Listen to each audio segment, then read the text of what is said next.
Welcome back to the Reflection Podcast. I'm Ed Blonsky, and I'm a pastor at St. Matthew Lutheran Church in Hawthorne Woods, Illinois. And I host this podcast because I think it's so important to hear stories about how people have been equipped by God to reflect His love and His grace and His glory in a world that's getting increasingly darker. So I have these discussions and conversations with so many different kinds of people from different backgrounds and from different parts of the world, and maybe even from different traditions than my own as a Lutheran. So I hope that you will enjoy this conversation, and I hope that you will share it as well. Share it across your socials. Let us know also where you are from when you are listening to the podcast. Leave a comment and go ahead and rate it. We'd love to have that. The ratings for you, wherever you get your podcasts. And at the end of the conversation, I'll tell you how you can get a hold of us here at St. Matthew and more about the Reflection Podcast and upcoming episodes. So thanks for joining me today. Now let's see who's with me in the pastor's office.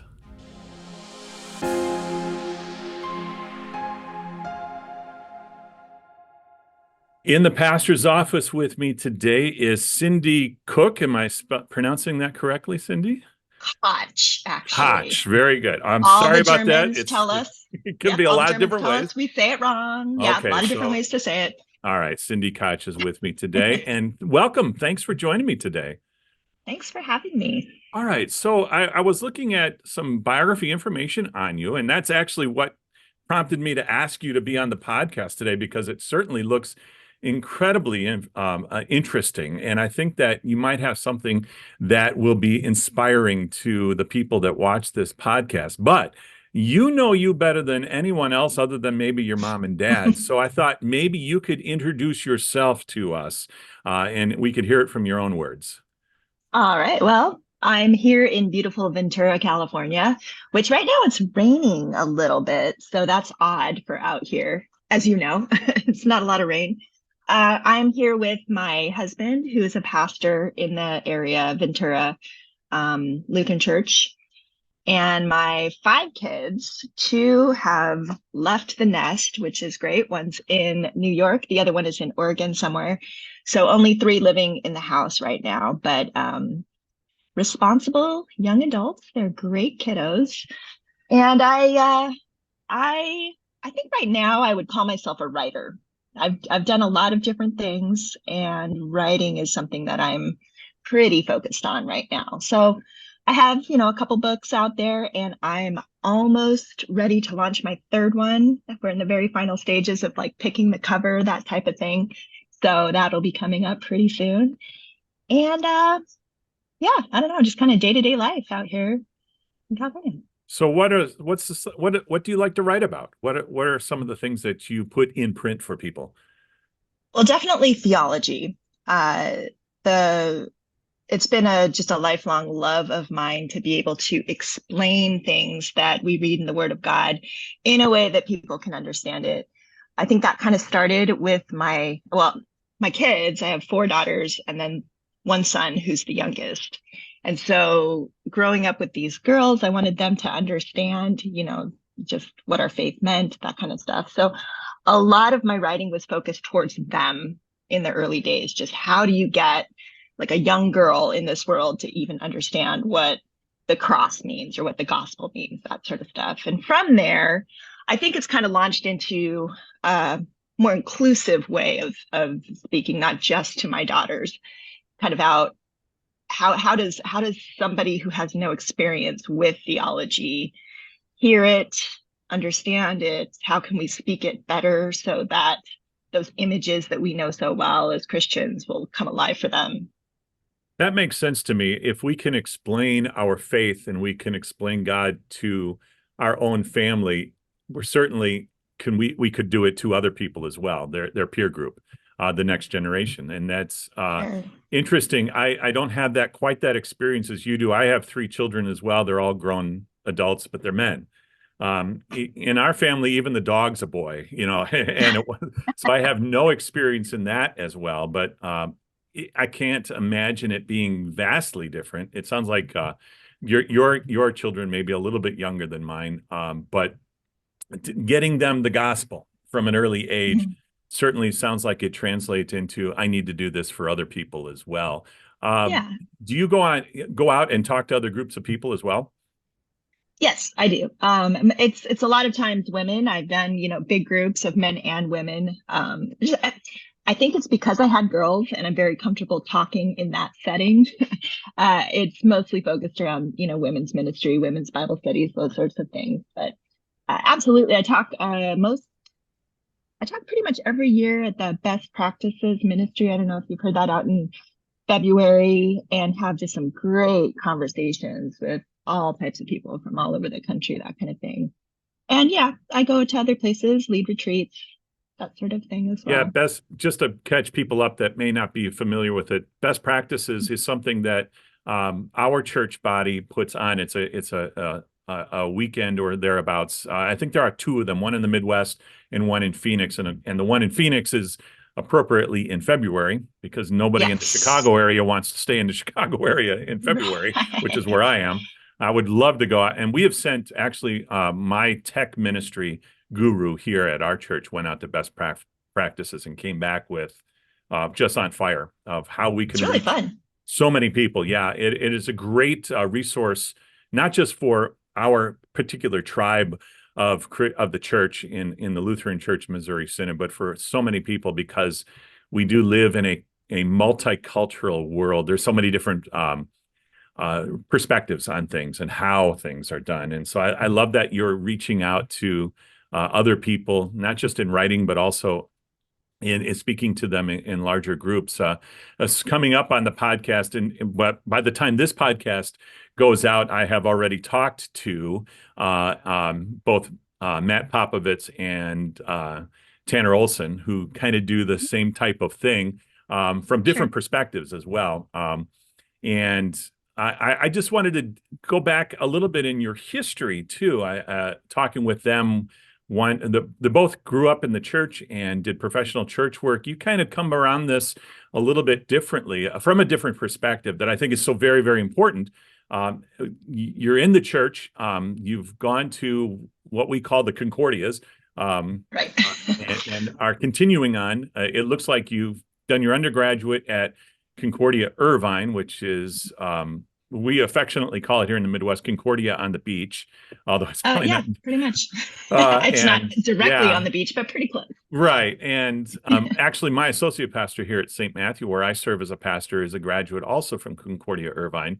And I'm a little bit jealous. I went to Concordia, Wisconsin, where at this time of year, it's below zero most of the time. Sure. We Yeah. also have Cool. a beach at Concordia, Wisconsin. You just don't go out there until June or July. But it looks like as I'm looking at, you're affiliated with 1517.org, and I'll have a link for that in show notes. People can check out that. In fact, I'm going to be talking with Chad Bird in a couple of weeks from our perspective, also Very with cool. 1517. And it looks like you are also taking some classes and working at Concordia Seminary in St. Louis. Tell me a little bit about that. Yes. So I completed my MA years and years and years ago when my husband, who is a pastor, was going through seminary. We thought, hey, how can this life get a little crazier with two kids? Why don't I go to school at the same time to complete my MA? So this was 20 years ago, passing kids between classes, fighting for library time. We only had, the one big desktop computer, so we had to fight for that as well. But all of that aside, it was super fun, completed that. But I always knew that the PhD was next on the docket. But, my husband's a pastor. We moved away. I was not in proximity to continue my education. And of course, the children. So I had two little ones when I was going to school for my MA, and then ended up with, the five. So I was mom for a long time. And we homeschooled the kids. I was all in doing the cooking and the shuttling everybody everywhere. But I always knew that was kind of like in the back of my mind that I wanted to finish my PhD in exegetical theology. So the opportunity came up a couple of years ago. I've been working with some of the professors there, and I am able to do some of the classes at a distance. And it's just something that they're trying to introduce. Since COVID, we have a lot more technology available to do those sorts of things. So it's kind of like we're figuring it out as we go along. It's not something that's offered, I think, widely for this particular field of study at this particular place. But I just started my first semester, and it was advanced Hebrew readings, advanced Greek readings, and theological German all at the Wow. same time. Yeah, it was fun. Good for you, but I know from experience how difficult that is. I took German in my undergrad, and then, of course, Hebrew, Greek, both at undergrad as well as at seminary. But we're 30 years apart from when I was in the seminary. You're probably using the textbooks of the guys that I actually had for professors, and they're wonderful, and you're going to learn an awful lot. And I think that's going to be a blessing. It really is. Why are you doing this? I mean, That's a funny question. Usually people ask me, why are you doing that? yeah. What is I it look at that, it. that God has called you to do in this, do you think? Let's see, I don't really know. I kind of find myself in situations and we just kind of go with it. This one, like I said, it's half just because it was always my passion, because I absolutely love the languages. I love Hebrew poetry is what really makes me happy. So I could just sit there for hours, just tinkering with the words and things like that. I I thought, you know, so being a writer, writing things, just pulling things from your head, pulling things out of scripture, I felt like I got to this like wall where I was only coming up with my own ideas, and you would read things, you would experience things, but I really just wanted to go deeper into studies so that it would be better for what I was trying to write. So I don't want you to just hear what I think about things. I would rather my writing be something that's like the big T truth that everybody can kind of experience on their own. So I guess that's part of it as well. So personally for me, just to do something I've always wanted to do, but then also enhance what I'm trying to give people as well. As you are going through this, in both, since there's a little bit of a gap between your undergrad and now your graduate studies, not undergrad, but in the seminary studies, I guess. What do you find that really surprised you about it? You just started the classes at Concordia in St. Louis. What surprised you about that? Life. It's hard to school and focusing on the foundational building blocks of something in a special time in your life, you're building towards something is one thing because you can focus all your energy there. It was a long time where I've been building a lot of other things that maybe I didn't even realize this at the time when I was trying to get into the PhD program, how many other things I had built that now I have to maintain and that I have to, I'm still building things. I started two new businesses, not my own. Like I help other people start little things. So I have a lot of other things going on at the same time. That's been challenging to pull myself away and say, no, we're building this here now.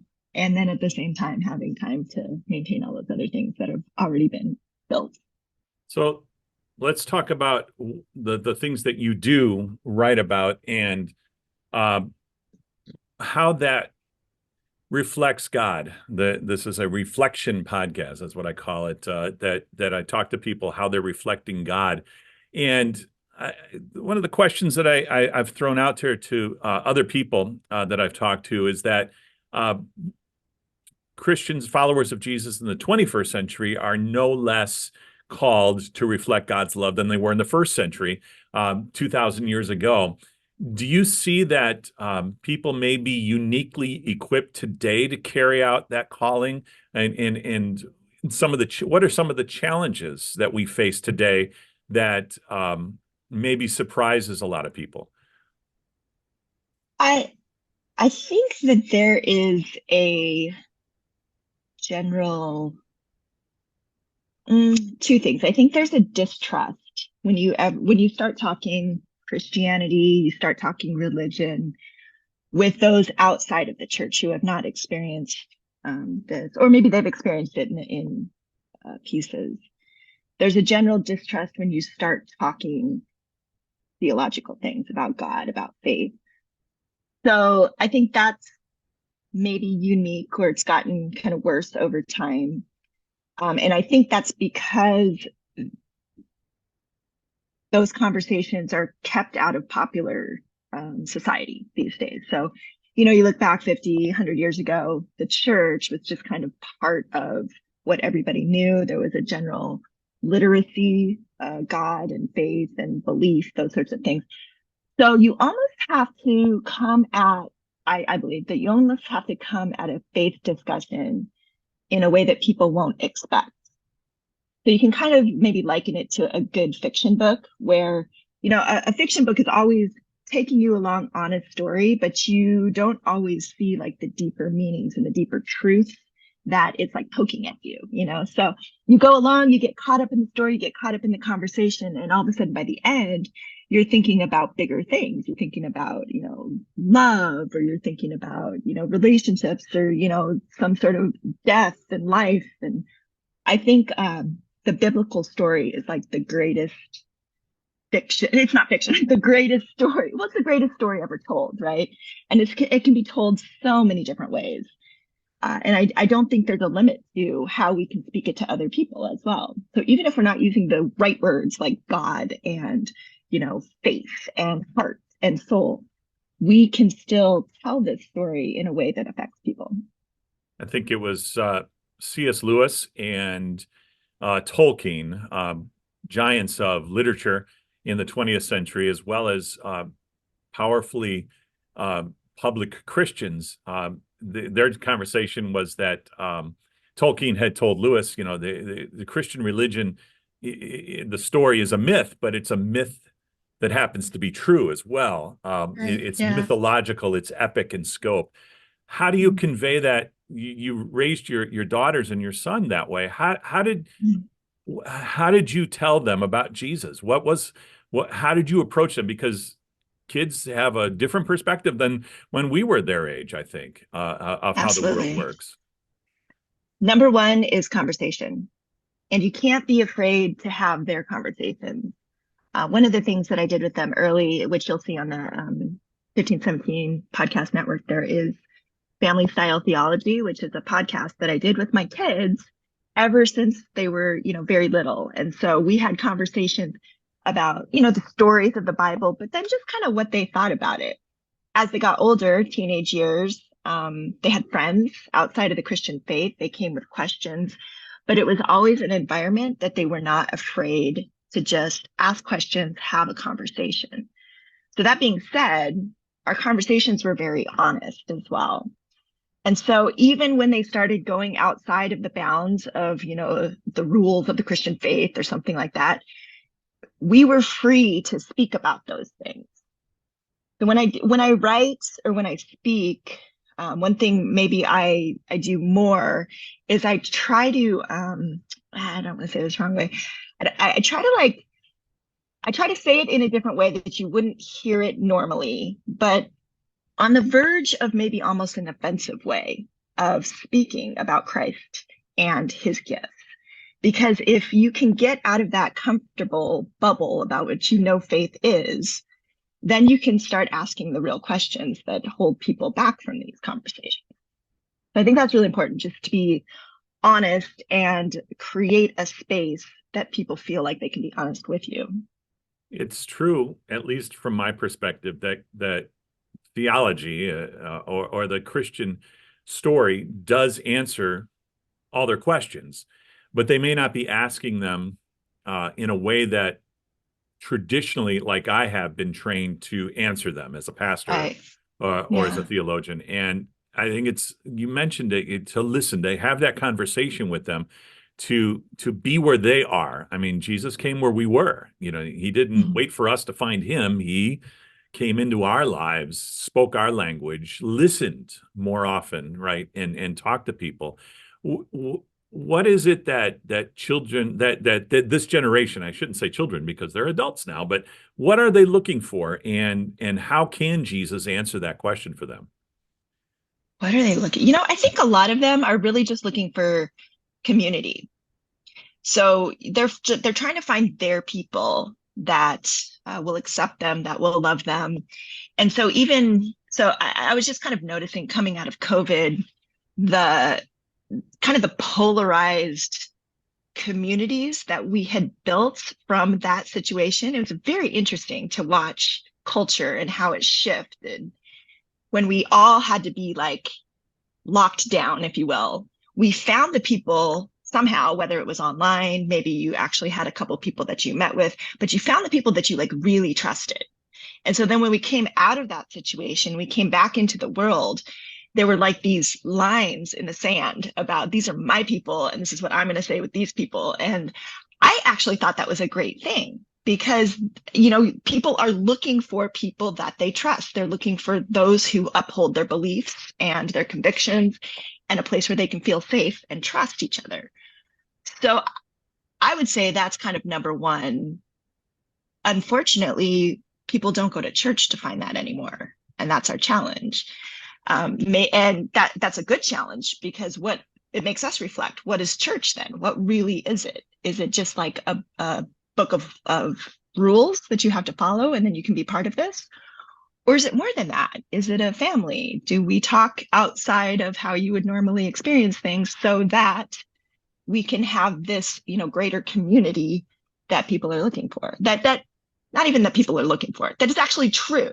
You know, we are a community based off the gifts of Christ, not of, you know, our little wants and needs and desires, those sorts of things. Yeah, the family aspect of that, I think, is um, something that might be, I don't know if it's lost, but it's not on our radar a lot of the time.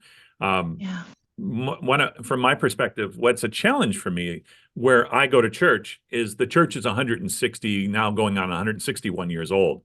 And there's a lot of, well, we've done it this way for so long. Yeah. So And true. boy, the world just changed around us. I mean, just we've not moved for 160 years. I mean, I am steps away from the original footprint of the church from 1863, but the neighborhood around us certainly doesn't look the same. And we there were actually still Native Americans living in this area in their own little villages when this church started, and it's not like that Oh, now.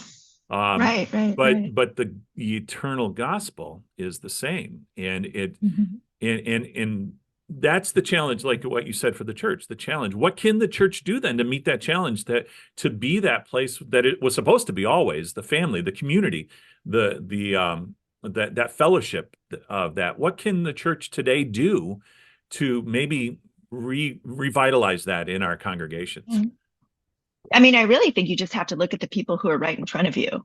We always get these big, grand ideas about, you know, how to be the church, where it's really a very practical thing. It's like, look at the, I didn't choose my children per se, you know, they just showed up in my house, brought them home from the hospital, and there they were.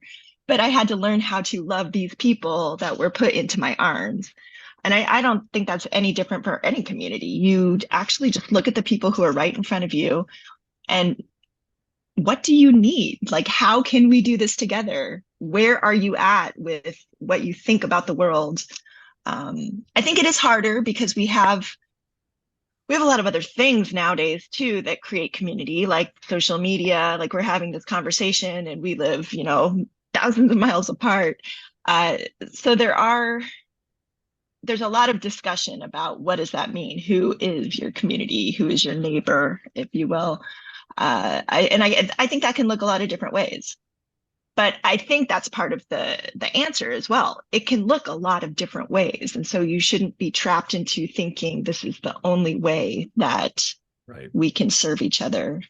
I think that is important. As I mentioned maybe before on this podcast, I did live in California for 4 years. I served in as a pastor, right outside of Los Angeles, east of Los Angeles, and over the hill into Anaheim. You had the Crystal Cathedral, Robert Schuller, and then further down the road was Rick Warren in Saddleback, Mhm. and Yeah.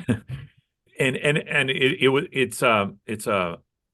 it's a challenge for the church to always look at what are they doing. We need to be like Yeah, them. Do I need right. to get out the flowered shirts and have a band up on stage with me? And I was trying to help them see, and it's the same thing here. But we need to be looking at who is right in front of us, not looking at them and trying to emulate. It's Yeah. who has God brought to us? What gifts has He given to us? And it sounds like you have an incredibly um, um, distinct audience in mind. You have your written audience and your speaking audience, Yeah. and of course your family as well. That your head is up, your radar is lit up with the people that are around you, and you're able to speak to them. I think that the church can learn a lot from that, which is why I wanted you in the podcast. I mean, the church Well, needs to thanks. hear that, needs to hear what they can do, and how you reflect God. Um, as we look at this, I'm looking at the clock here, and in your own life, did you have anybody that, or maybe it's a group of people that mentored you along the way, and how did that happen, and the mentor relationship, and how important was that? Yeah, you sent me that question, and I was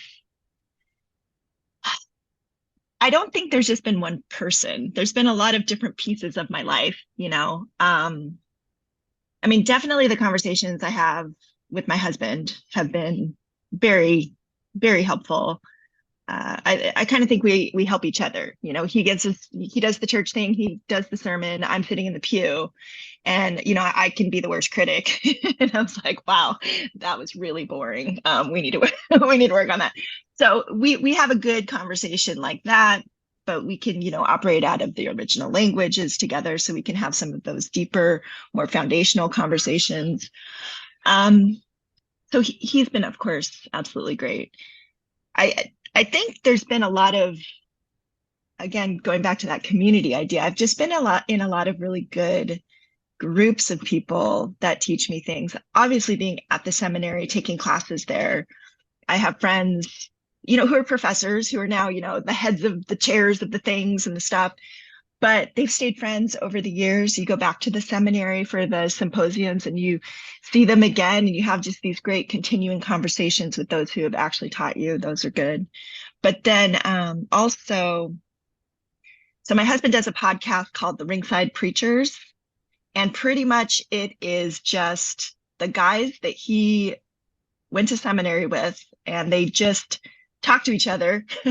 And they would do it whether anybody listened or not, which is really funny. I've been managing their podcast for the last couple of years, so I get to hear all the funny things that they talk about.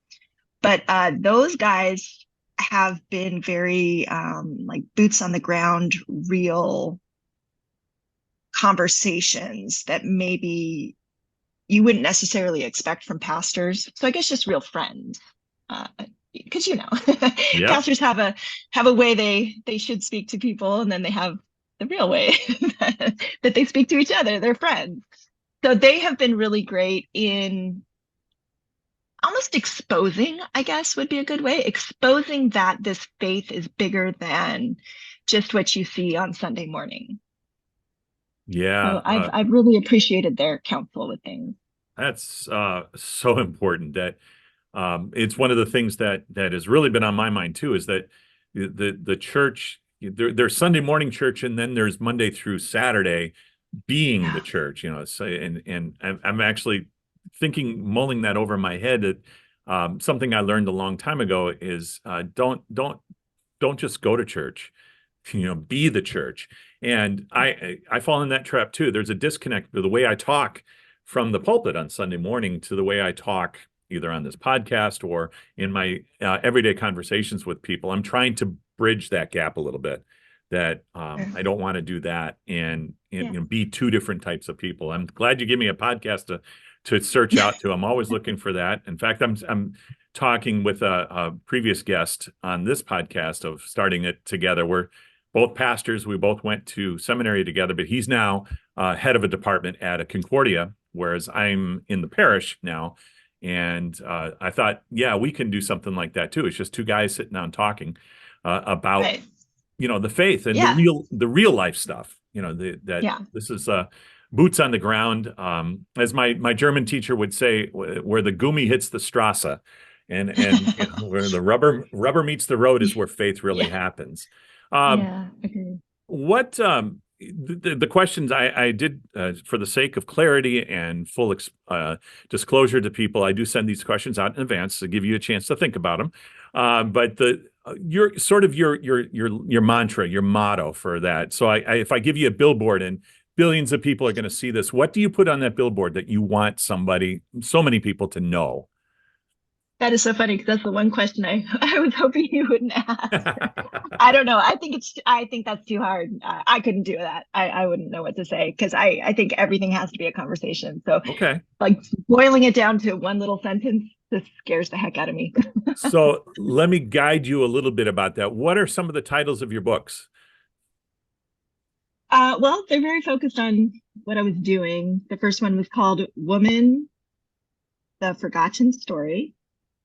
The next one was called Daughter, Our Story Remembered. Both of those were obviously just telling the story of being a woman and being a girl in this world. Not just a girl, I mean, pretty much telling the story of creation from Genesis all the way through Revelation, using some of the metaphors of women that we get in scripture to talk us all the way through, ultimately ending in Christ, of course. And then this next one that's coming out is called Once Upon a Curse. And it is exploring the curses in Genesis, where, you know, man and woman messed up. God comes down and tells us how this world is going to look different. So, Okay. So I'm going to find the links to your books. I assume that they're probably on your website. my Um, website, and I'll have yes. that in the show notes and links to those so people can find those and how to get in contact with you. But if this question, it comes up in several different ways. The next one, what's on your nightstand, or if you're going to gift somebody, we just got out of Christmas and I always get books for Christmas. What three books might you want to gift to somebody, or three books that you're reading right now that are really touching your heart? So, I don't think anybody wants to read the kind of books that I actually read, but I would give it to them anyway because I think they should read it. I love theology. I love reading theology. So, uh, I think. Oh, so if you're looking for some light reading, Bondage of the Will by Martin Luther, my fave. I love that one. But there's an explanation of it, which is much shorter that I just like. I like the way he speaks. It's called The Captivation of the Will by Forde. And so that one, those two together are just a great theological read for sure. Um, the one that I, the one that I have given my children, which I don't really give books to people because I don't think people like what I read, but it's and this has a bad word in it. So if you look it up, just be ready. And I'm not going to say the bad word out loud, but The Subtle Art of Not Giving a Blank.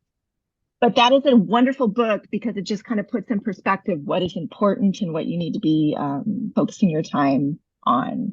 And it's that this is kind of like it says it in an offensive way so that people will just listen and kind of consider things maybe that they wouldn't have considered otherwise, which I appreciate that. Yeah, I get that. I get what the marketing on that book, catches your attention. It certainly does Yes, me. I've seen it, and yes. there's several iterations of that type of book too. That I'm glad that you brought that up because we're of the same tribe, Lutherans, and so we tend to do focus on Lutheran writers, and I do recommend Lutheran writers all the time, starting with Luther and working our way down. But somebody outside of our tribe, I think, can also speak to us too, and I think that's important for Oh, us. yeah. Can I give you one more, which Yeah, I absolutely. absolutely love? And if you are philosophically minded and are thinking about the current state of the culture, Strange New World by Carl Trueman will blow your mind. It's such a great book. I've done so many papers and talks after reading that book that it is right on point with what has kind of happened with the culture and our conversation about it. So that's a good I'll one. look it up. Strange New Worlds, Carl Trueman. Very good. Yes. wrap things up, is there something a question that you wanted me to ask and I did not ask? We already heard the one you didn't want me to ask, and I asked it anyway. I know.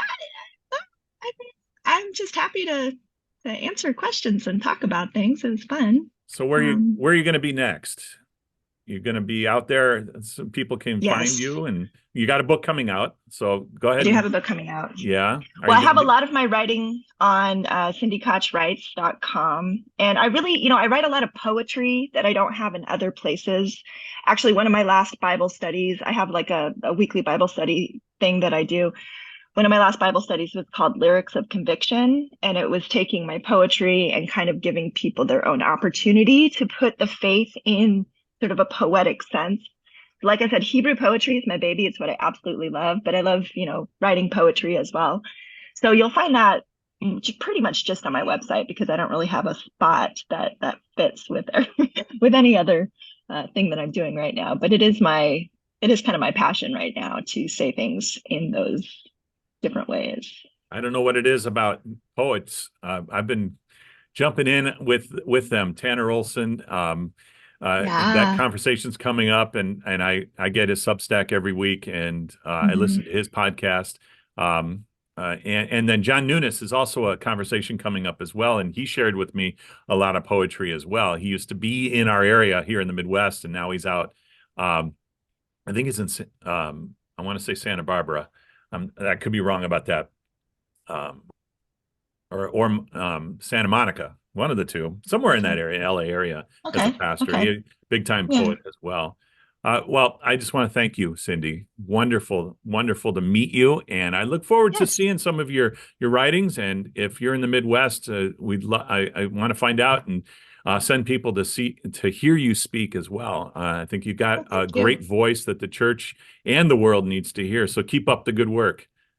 Thank you so much. I appreciate it. I appreciate what you're doing here too. So Thanks for joining me today.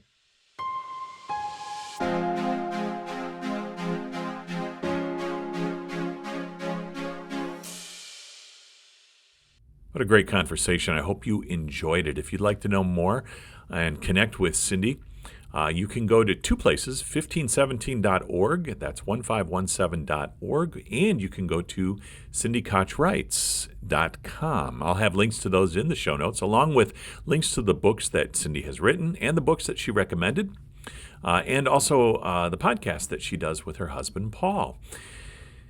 The Reflection Podcast is produced by St. Matthew Lutheran Church in Hawthorne Woods, Illinois. We love to have you come and visit us.